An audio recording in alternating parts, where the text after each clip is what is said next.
জয় জগন্নাথ। সকলকে জানাই কারিপাতার পক্ষ থেকে রথযাত্রার প্রীতি, শুভেচ্ছা ও অভিনন্দন। রথের দিন আর জিলিপি হবে না তা আবার হয় নাকি? তো আজকে তোমাদের সাথে শেয়ার করব জিলিপি বানানোর সবথেকে সহজ পদ্ধতি। এবার দেখো, নর্মালি কি হয় যে জিলিপিতে ফুড কালার ইউজ করা হয়, কিন্তু আমরা এখানে চিনিটাকেই ক্যারামেলাইজ করে যে কালারটা ডেভেলপ হয়েছে সেটাই ইউজ করেছি অ্যাজ আ ফুড কালার। তো এখানে আমরা 2 চামচ চিনি নিয়ে নিয়েছি, দেখেছো এই ব্রাউন কালারটা ডেভেলপ করতে হবে। তারপর আমরা জল দিয়ে দেব। হতে পারে যে চিনির ডেলাগুলো একটু আটকে যাবে, কিন্তু সেটা খুন্তি দিয়ে ভালো করে নাড়িয়ে নিলেই ঠিক হয়ে যাবে।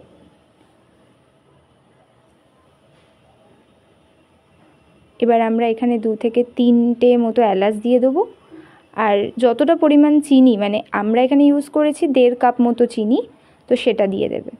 এবার ফুটতে দিতে হবে, কারণ যতক্ষণ না পর্যন্ত সেই চিনির আঠালো রস টাইপের একটা চিটচিটে ব্যাপার আসছে ততক্ষণ এটাকে ফোটাতে হবে।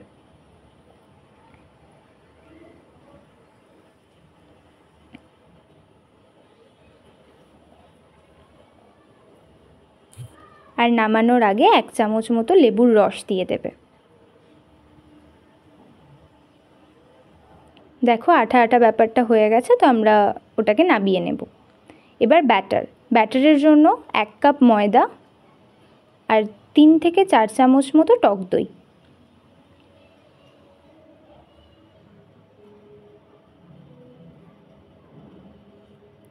এবার অল্প অল্প করে জল দিয়ে ব্যাটারটাকে বানাতে হবে।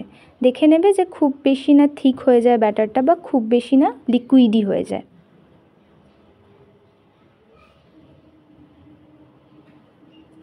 এখানে আমরা অ্যাড করেছি বেকিং সোডা, খুব সামান্য অ্যাড করবে। ব্যাটারটা লাম্পস ফ্রি হতে হবে, কারণ যদি লাম্পস থেকে যায় তাহলে যখন জিলিপিটা ভাজবে তখন ঠিকঠাক মতো ফুলবে না। তো কড়াইতে সাদা তেল অ্যাড করে আমরা জিলিপির প্যাচগুলো দিয়ে নিয়েছি। এবার অনেকের বাড়িতে হতে পারে যে প্লাস্টিকের কিছু বটল থাকতে পারে, সেটা দিয়ে তোমরা ইউজ করতে পারো, বা এরকম দই বা দুধ যে প্যাকেটগুলো হয় সেটা ধুয়ে তোমরা ওর মধ্যেও ব্যাটারটা ভরে জিলিপিটা বানাতে পারো।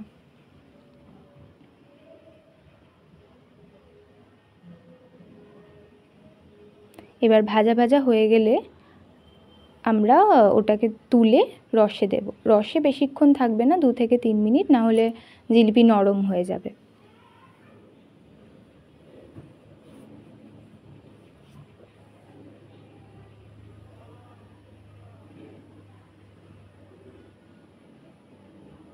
রেডি আমাদের জিলিপি। ভিডিওটা ভালো লাগলে লাইক করবে, শেয়ার করবে।